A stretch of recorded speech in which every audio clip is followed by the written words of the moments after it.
I'm Jacob Gooden. I'm the host of the Ex-Homeschoolers Club, and I'm stoked to be here today. And I'm stoked to be talking to Stefan because a few months ago I saw an article in my local library magazine that comes out about this book, Homeschooled, and it's coming out. And I was like, okay, first of all, I got to read this, but secondly, I gotta get on a call with this guy at some point and ask him more about his experience. And so I'm excited to do that today. Stefan, thank you so much for joining us. It's a huge honor. Thank you so much. It really is. The honor is absolutely mine. And I felt like misty-eyed when Tess was introducing me because I feel like the part of the story that she didn't talk about was how critical CRHE was to the writing of this book. I mean, not just in understanding the scope of homeschooling and the laws around homeschooling and some of the really scary cases of abuse that happen in the space, but also, more critically, just an overall reframing of my very particular experience as part of something broader that I hadn't understood until I had accessed CRHE's resources. Yeah. Well, so for those of us who haven't read the book, I have read the book, but for those who haven't read the book, can you give us the quick breakdown of your homeschool life? Tell us a little bit about that story. Yeah. So my mother pulled me out of my Texas public school when I was in fourth grade. Um, we had moved to Texas not so long before that from Indianapolis. And I think she was unhappy and sort of unsettled and looking to sort of give a purpose and direction to her days. And I was moderately unhappy in my class, and I think that my mother saw in that vulnerability this possibility of a direction for her, which was to give herself, in her mind to my education. So she pulled me out of school, and then we thought at the time, I mean, the story that she was telling me was that it was just going to be for a semester. It ended up going on for nearly 5 years. Um, it began in a way that resembled school in some ways, where there was curriculum that we worked through every morning. As the years passed, it became less and less like school, and a lot of our days were filled with shopping trips and long leisurely lunches and a lot of isolation. I went into homeschooling with some friends remaining from my school days, but as the years passed, it became just an increasingly lonely experience. And I think there were a lot of ways that my homeschooling was eccentric and a lot of readers have called it abusive in ways. To me, when I think back on that time, the the sadness is in the isolation. It's still in that feeling of being separated from other kids. I have two girls of my own now, and they're in kindergarten and third grade, and I just see how these kids need other children, like the way that a plant needs sunshine, and it really makes me appreciate that my isolation was a real thing, and sort of makes me mourn for what I didn't have. Yeah, I definitely reading your book. There were times where I was like, I just want to hug little Stefan, and kind of like we do right when we heal our traumas of like hug our younger selves. Like Yeah. I definitely saw some of that pain that you were talking about of that isolation and the feeling of it. I'm interested Thank too when you did kind of make that transition back into school. Like, let's talk a little bit about that of like appealing to your mom to be like, I need to go back to school, but then also like the culture shock of going from such an isolated state to all of a sudden, okay, now I'm around people all the time. What was that kind of like? Well, I mean, I think until the pandemic, it was the greatest trauma of my life. You know, um, during 2020, we had our second child. Everything shut down, and my mother died that year. But until that moment, that like sort of extreme intensity, it was definitely the most intense thing that happened. This was in the early days, as Tess sort of referenced. I was in the first way or earlier waves of the modern homeschooling movement. At that moment, it wasn't at all clear that you could homeschool and go to a decent college, or I didn't have. Right. We would like sort of poked around on what was the internet then, and couldn't find really great evidence um, that if I remained home in this situation that was not really schooling of any kind, that I was ever going to go to college, which um, and then so I was looking at this future where it became clear to me that my mother's true purpose in homeschooling me was to keep me at home with her. And I thought if I never leave, if I never go to high school, I'll never go to college, and I'll be a middle-aged man in the passenger seat of his mother's minivan one day. I really did the scariest thing. I really almost never pushed back, but I said, I need to go to school. This is what I need to do. And then, after having spent nearly 5 years in the sole company of a middle-aged woman, to walk into a school of hundreds of teenagers was was very difficult. I didn't know how to socialize. I didn't know how to take tests. There were huge gaps in my knowledge. Um, I it was I felt a little bit like I had to make myself into an anthropologist, like studying the typical behavior of like the American adolescent to try to decode like my place and things. And it took a lot of time for me to find my way into both academics and society. And I think I did and succeeded in that on some level. But there are also I still just feel profoundly parts of me that remain. Um, Isolation, like tending, I have a tendency toward isolation, and I have to, like there's scars of that homeschooling time that remain. Yeah, that was going to be kind of my follow-up question is like, even today, do you have moments where you feel unequipped for life? Because I definitely, I know even in my own walk and like my wife who was not a homeschool kid, she points things out to me sometimes of Yeah. like, why are you acting this way? And I'm like, it is that like it comes back to haunt you a little bit, that isolating moment of like, well, I was alone or I was just not around people on the everyday, whatever. And so how does it manifest itself in your day-to-day life today still? And how does that look sometimes? Yeah, well, I describe this realization near the end of the book, where before this memoir, I wrote three novels. So I've been a writer my whole adult life, and like I was during a breakup once, an ex of mine pointed out, she's like, the way that you live is identical to the way that you spent your childhood. Like you're alone in a room all day with like books and stories, and you're seeking silence and isolation.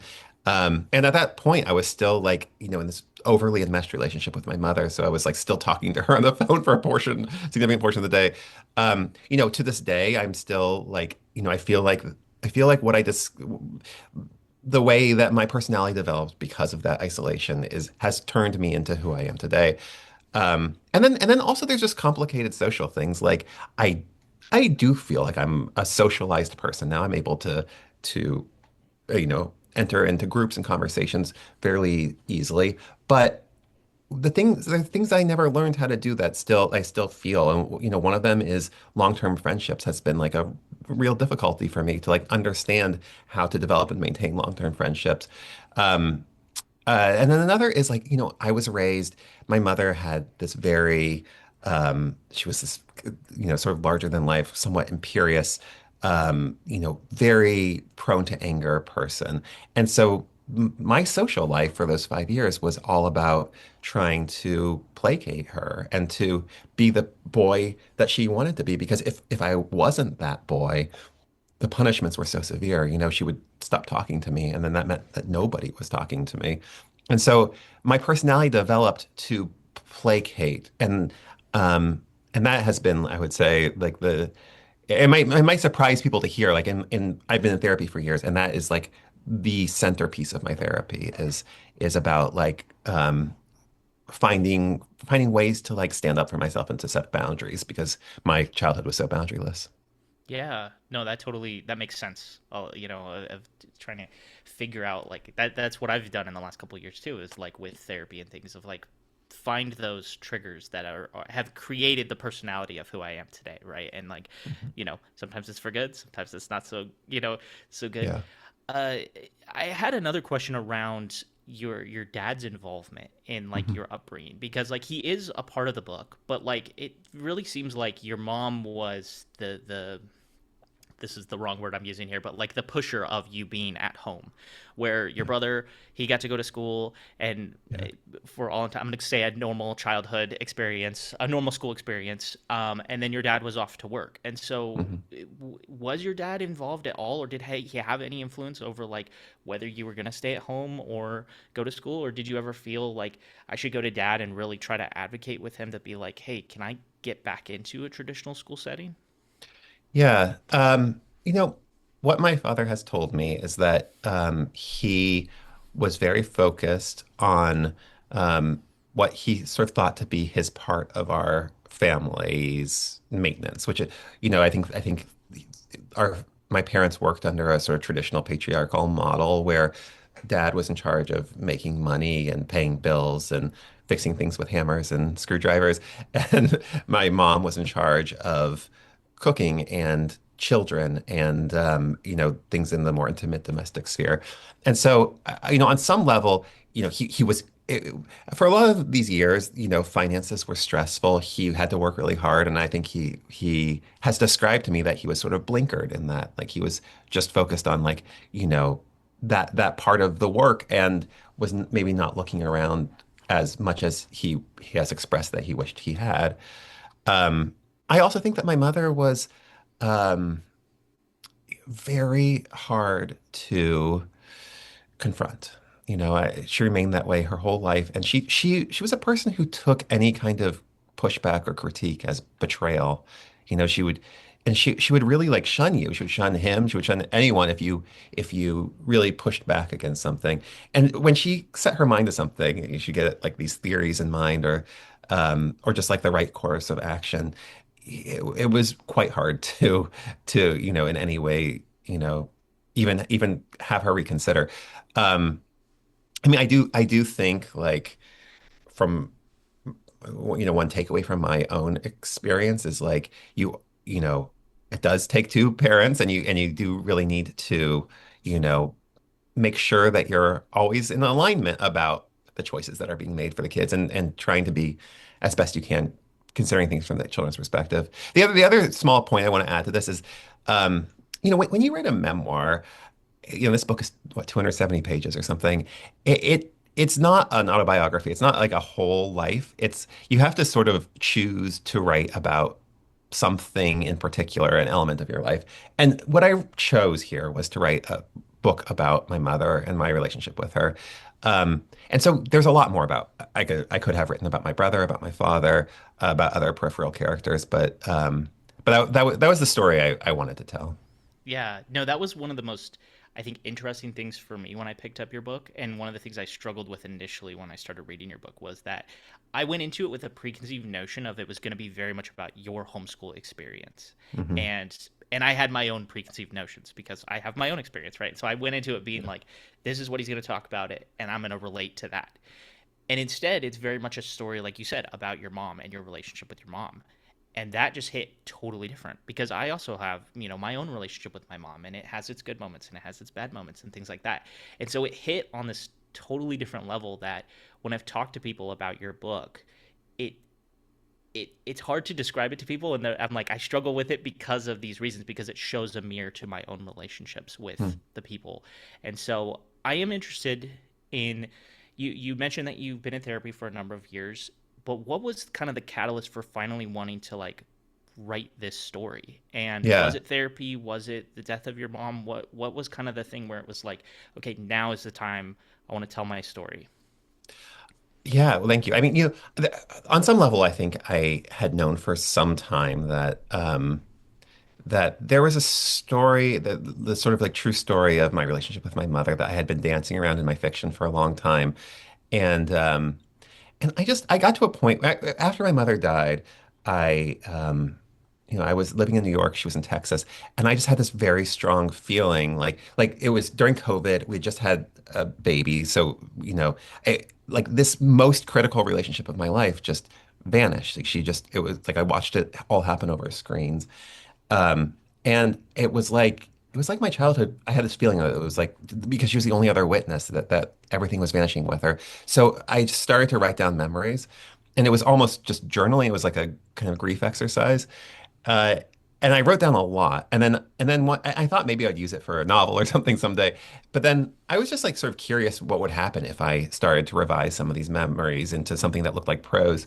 And when I did that, it was exactly what you described earlier of like hugging your former self. Like I started to read those pages not just as their writer, as their rememberer, but as their reader. And I started to see this character named Stefan emerging on the page as a boy who I worried for and rooted for and loved, and it gave me the sympathy for my situation that I had never quite felt before, and it made me want to do more. It was still a terrifying thing to share it um, when that moment came, and I wasn't sure I was going to do it, but the writing felt sort of unlike other writing I've done. It felt like absolutely necessary, and I could say more about the challenges of sharing a story like this, which I think probably a lot of former homeschoolers could relate to. But I kind of want to arc back to something you just said about how, this book, because it's called Homeschooled, you sort of thought it was going to be more generally about like homeschooling or something, and then it was like very specifically about my experience. And I've come to feel about that. Like I've heard that from a lot of people. I've come to feel, and I felt in this moment when I was thinking about publishing it that like because homeschooling is so, in most places, so wildly unregulated, because there's no real standard of what homeschooling is. It's so profoundly diverse. What has happened is every homeschool is as different as every family is different. And the only way you can tell a larger story, I think, about homeschooling is to get wildly into the specifics of your own story to show what happens when there is no kind of standard, when there's no kind of regulation. So in some ways, like even though like it becomes this very intimate, sometimes claustrophobic story of my relationship with my mother, I actually think it is a larger story about homeschooling. And I think that's my way. And I feel somewhat politically motivated in that sense of like, like we need more stories of showing like what happens in these unobserved spaces. And this is what happened in my unobserved space. I think that you're spot on with that because like, and I hadn't really viewed it that way until you literally just brought it up because that is, and that's what I talk about on my show with all the alumni that I interview is everybody's story is so vastly different, but there are all Mhm. these threads that we relate to in some capacity because my homeschool story, I was not isolated to the capacity that you were. I had a lot of friends. I was part of co-ops. I was part of massive co-ops that were hundreds and hundreds of people. So I had friends. I had surroundings Mhm. with a lot of people. And so from a socialization standpoint, like I didn't really have to relearn that when I got to college. But you know, but there were other aspects to your story that I related so significantly to. And I think that's one of the unique things about homeschool experiences is that there is always this thread that somehow we can all find each other and kind of relate Yeah. to each other in that story. So regardless of our age and the decades that we grew up in, anything like that, there is this like very common thread at the core of homeschooling that I think is very interesting. And so, Yeah. I have to say, like, it's been one of like the greatest parts of this experience is, well, finding all of you, and everyone's here through this, but also when I when I go to do book events, like I was just at one in San Antonio, and like, there are people in the audience, and either after reading a book, they come up and ask to have it signed, and you make chit chat, you can always spot who the former homeschooler is because you know, like our eyes start to mist up before we even said hello to each other. You can yeah, just feel like there's a lot of crying that happens, and you can just feel because this is like the sort of dream that I had as a homeschool kid was like I felt so alone and like surely out there's someone else who also feels so isolated. And then when we start to share our stories and find each other, even when we're 40 years old, it's like it's a profound thing. yeah. My one of my best friends from growing up, him and I always say this thing. We say you can smell a homeschooler a mile away, and he has stories of being in Thailand and all over the world, and he's like, I will run into people, and he's like, I instantly clock that is a homeschooler over there, Oh, and interesting. Yeah. so yeah, so exactly to your point of being able to just see that thing. I don't know what that is. It's our superpower, apparently, that we were Yeah. all gifted. So, one last question before I turn it back over to Tess and Jonah. But, you know, how are you seeing like homeschool alumni now playing a bigger role in like current homeschooling and like what is happening and like I view it as a form of therapy to heal some of those traumas that we grew up with. But like, Mhm. I'm interested on your perspective of like, what is it that homeschool alumni today can do as we impact the next generations of homeschool kids? Well, thank you for that. I mean, I think we need to tell our stories. I think Hmm. it is a hard thing to tell these stories. Like, um, you know, I think when people have undergone, I mean, but both positive and negative, but especially if it was a negative experience, it's like what you are speaking out about is not just a bad school you went to. It's not just a teacher who was mean. It's not just bullying. it is everything of your past. This is part of the problem with, with granting parents, you know, like almost like a monarch's power over a childhood is like if you're going to try to say something about that or push back against that, you are turning your back on your educator, your parent, your best friend, your counselor, your whole system of like your ideological system, your faith. It's threatening and it's scary, but it's the way that change happens.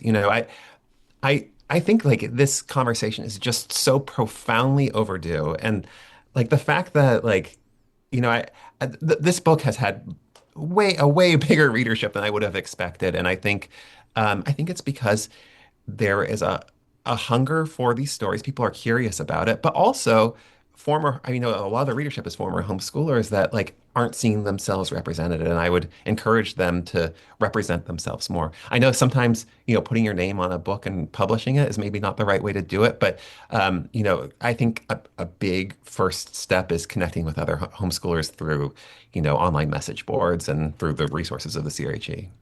Absolutely. I mean, that's the biggest thing I've taken away in the last couple of years is we're not alone.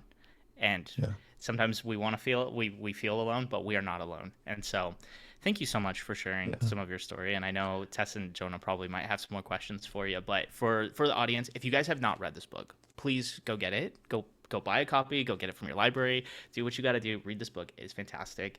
And you will resonate with something in this book. I guarantee it. Okay? Every homeschooler, like we've been saying, there's a thread there. And if you're not a homeschool kid, read this book too. It's a great story about a kid and his mom and their relationship, and so everyone can relate to that to some degree. And so, thank you once again, Stefan. It's been Thank an you so absolute much, pleasure Jacob. This chatting was with you. such a lovely conversation. Thank you.